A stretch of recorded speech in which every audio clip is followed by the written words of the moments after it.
នៅពេលដែលយើងនិយាយអំពីស្ដេចរថក្រោះដែលមានកម្លាំងខ្លាំងនិងមានឥទ្ធិពលបំផុតនៅលើពិភពលោកមនុស្សភាគច្រើនច្បាស់ណាស់នឹងនឹកឃើញទៅដល់ M1 របស់សហរដ្ឋអាមេរិកឬ Leopard 2 របស់អាល្លឺម៉ង់មុនគេប៉ុន្តែតើអ្នកទាំងអស់គ្នាដឹងទេថានៅតំបន់អាស៊ីមានមហាអំណាចយក្សមួយកំពុងលាក់ខ្លួនជាមួយនឹងសត្វចម្លែកដែកថែបដែលមានសមត្ថភាពអាចកំទេចរថក្រោះកំពូលរបស់លោកខាងលិចបាននេះគឺជារថក្រោះថែប 99A ដែលជាកំពូលអាវុធវាយលុកធុនធ្ងន់ចំនួនទី3និងលំដាប់កំពូលបង្អស់របស់កងទ័ពរំដោះប្រជាជនចិនផងដែរវាគ្របដណ្ដប់ដោយអាចកំបាំងជាច្រើនហើយវាក៏ជាមោទនភាពដ៏ធំធេងនៃបច្ចេកវិទ្យាយោធារបស់ទីក្រុងប៉េកាំងផងដែរចិនមិនត្រឹមតែបង្កើតវាឡើងដើម្បីការពារខ្លួននោះទេប៉ុន្តែវាត្រូវបានបង្កើតឡើងដើម្បីតុល្យភាពអំណាចថ្មីមួយនៅលើពិភពលោកអ្វីដែលធ្វើឲ្យថែប 99A ក្លាយទៅជាសុបិនអាក្រក់របស់សត្រូវវាមិនមែនត្រឹមតែការបំពាក់ដោយដែកថែបក្រាស់ៗដើម្បីការពារខ្លួននោះទេឬក៏កាណុង 125 មីលីម៉ែត្រដែលអាចទម្លុះរថក្រោះដទៃទៀតបាននោះទេប៉ុន្តែវានៅមានអាវុធសម្ងាត់មួយទៀតដែលគ្មានរថក្រោះNATO ណាមួយមាននោះឡើយនោះគឺប្រព័ន្ធឡាស៊ែរការពារខ្លួនប្រព័ន្ធនេះអាចធ្វើឲ្យប្រព័ន្ធណែនាំកាំជ្រួចនិងភ្នែករបស់អ្នកបាញ់ត្រូវខ្វាក់ភ្លាមមួយប្រព្រឹត្តភ្នែកផងដែរហើយសំណួរដ៏ល្បីល្បាញមួយក៏ត្រូវបានចោទសួរឡើងផងដែរតើបិសាចដែកថែបដែលមានតម្លៃរាប់លានដុល្លារមួយគ្រឿងនេះពិតជាមានសមត្ថភាពដោយការអះអាងរបស់ចិនដែរឬទេនៅក្នុងវីដេអូនៅថ្ងៃនេះយើងនឹងទៅវះកាត់បច្ចេកវិទ្យានិងអាចកំបាំងរបស់ថែប 99A ទាំងអស់គ្នាមុននឹងចូលទៅដល់វីដេអូនេះលំអិតកុំភ្លេចចុច like និង subscribe channel របស់ខ្ញុំម្នាក់មួយផងហើយកុំឲ្យខាតពេលវេលាយូរយើងនឹងចូលទៅកាន់វីដេអូនេះលំអិតទាំងអស់គ្នា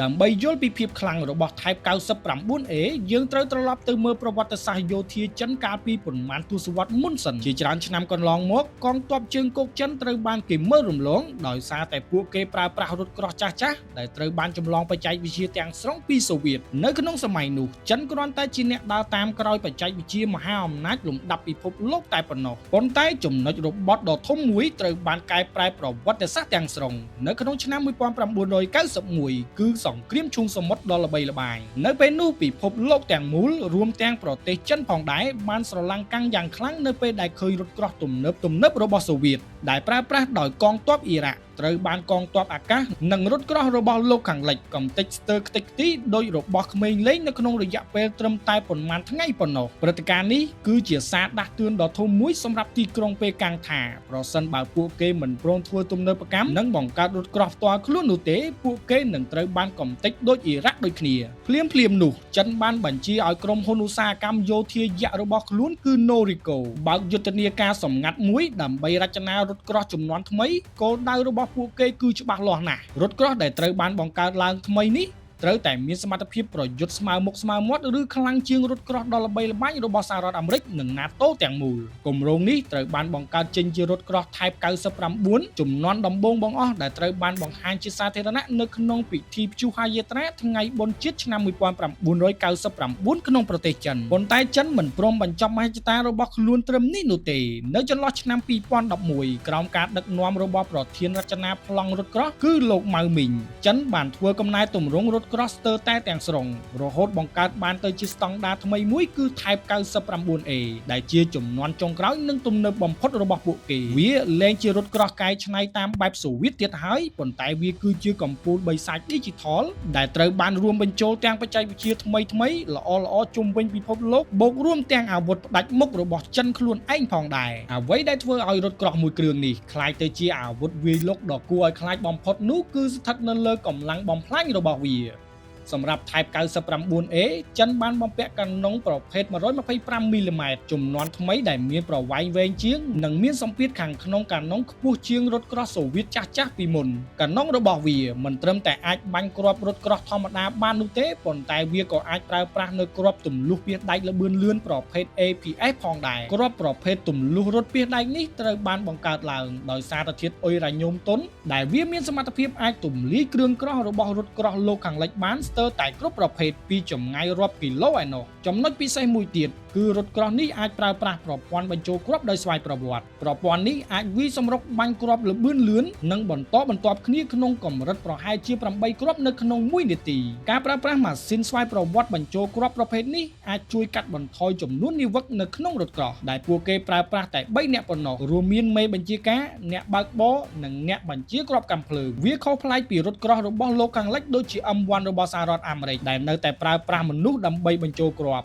និងការបញ្ចូលគ្រាប់ទៅក្នុងកាណុងដោយប្រើប្រាស់មនុស្សនិងប្រើប្រាស់ដៃដោយផ្ទាល់ដើម្បីបញ្ចូលគ្រាប់ក្នុងការបាញ់ផងដែរ Type 99A ត្រូវបានបំពាក់នៅប្រព័ន្ធគ្រប់គ្រងការបាញ់ Digital ដ៏ឆ្លាតវៃផងដែរវាមានប្រព័ន្ធ Laser វាស់ចម្ងាយបានយ៉ាងត្រឹមត្រូវនិងមានកាមេរ៉ាកម្ដៅជំនាន់ថ្មីដែលអាចស្កេនរកសត្រូវទាំងយប់និងថ្ងៃផងដែរទោះបីជាមានផ្សែងក្រាស់បាំងមុខក៏ដោយបូករួមជាមួយនឹង Sensor វាស់ល្បឿនខ្យល់និងអាកាសធាតុថែមទៀតផងមិនថាគោលដៅរត់ល្បឿនលឿនឬខ្លួនឯងកំពុងតែធ្វើចលនានៅលើផ្លូវរដិបរដប់កម្រិតណាក៏ដោយក៏ប្រព័ន្ធរក្សាលំនឹងកាណុងអាចជួយឲ្យគ្រាប់បាញ់ចេញទៅចំគោលដៅស្ទើរតែ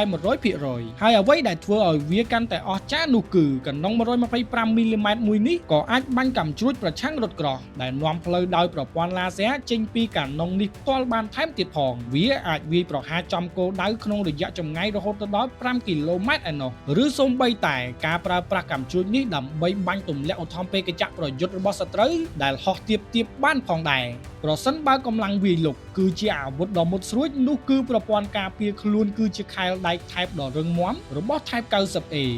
ចិនដឹងខ្លួនយ៉ាងច្បាស់ថារថក្រោះរបស់ពួកគេនឹងអាចត្រូវប្រឈមមុខនឹងគ្រាប់រំសេវទំនើបបំផុតរបស់លោកខាងលិចដូច្នេះហើយទើបពួកគេមិនសំចៃដៃឡើយនៅក្នុងការរចនាគ្រឿងក្រោះដែលបំពាក់នៅលើរថក្រោះដ៏ទំនើបមួយនេះផ្នែកខាងមុខនៃប៉មរបស់រថក្រោះ Type 99A ត្រូវបានរចនាឡើងជាអក្សរ V ឬមុខកាំជ្រួចយ៉ាងក្រាស់ដែលត្រូវបានបំពាក់ដោយស្រទាប់ការពារដែកថែបជំនាន់ថ្មីរបស់ចិនផងដែរមិនត្រឹមតែប៉ុណ្ណោះវាក៏ត្រូវបានគ្របដណ្ដប់បន្ថែមទៀតដោយផ្ទាំងការពារផ្ទុះសកម្មឬ ERA ជំនាន់ថ្មីដែលអាចកាត់បន្ថយកម្លាំងបំផ្លាញនៃគ្រាប់ដែលទម្លុះពីដៃរបស់សត្រូវភ្លាមនៅពេលដែលវាប៉ះទង្គិចផ្ទាល់ប៉ុន្តែអ្វីដែលធ្វើឲ្យពិភពលោកមានការភ្ញាក់ផ្អើលនិងកោតសរសើរ Type 99A បំផុតនោះគឺមិនមែនកម្រាស់ដែកនោះទេគឺប្រព័ន្ធការពារសកម្ម Laser ដែលមានឈ្មោះថា JD3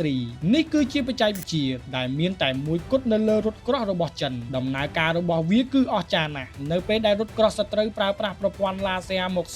ឬតម្រង់កាំជ្រួចមករក Type 99A ប្រព័ន្ធ Sensor ព្រមានរបស់វានឹងដឹងភ្លាមក្នុងរយៈពេលត្រឹមតែប៉ុន្មានវិនាទីប៉ុណ្ណោះបន្ទាប់មកប្រព័ន្ធ JD3 នឹងបាញ់កាំរស្មី Laser ដែលមានកម្លាំងថាមពលខ្ពស់ត្រឡប់ទៅវិញភ្លាមដែលវាអាចបណ្ដាលឲ្យអ្នកបើកបររថក្រោះដទៃទៀតដែលជាសត្រូវរបស់ Type 99A ខ្វាក់ភ្នែកភ្លាមអ្វីដែលអស្ចារ្យនោះគឺ Type 99A មានទម្ងន់ត្រឹមតែប្រហែល55ទៅ58តោនប៉ុណ្ណោះដែលវាមានទម្ងន់ស្រាលជាងរថក្រោះរបស់លោកខាងលិចដូចជា M1 ដែលមានទម្ងន់រហូតដល់70តោនឯណោះផលធៀបរវាងកម្លាំងសេះនិងទម្ងន់ដ៏ល្អឥតខ្ចោះរបស់វាធ្វើឲ្យវាអាចរត់នៅក្នុងល្បឿនអតិបរមាចន្លោះពី75ទៅ80គីឡូម៉ែត្រនៅក្នុង1ម៉ោងនៅលើផ្លូវរាបស្មើនិងប្រហែល60គីឡូម៉ែត្រនៅក្នុង1ម៉ោងនៅលើផ្លូវរដិបរដប់វាថែមទាំងអាចថយក្រោយនៅក្នុងល្បឿនរហូតដល់ទៅ30គីឡូម៉ែត្រនៅក្នុង1ម៉ោងផងដែរដែលជួយឲ្យវាថយក្រោយពីសមរភូមិបានយ៉ាងរហ័សផងដែរ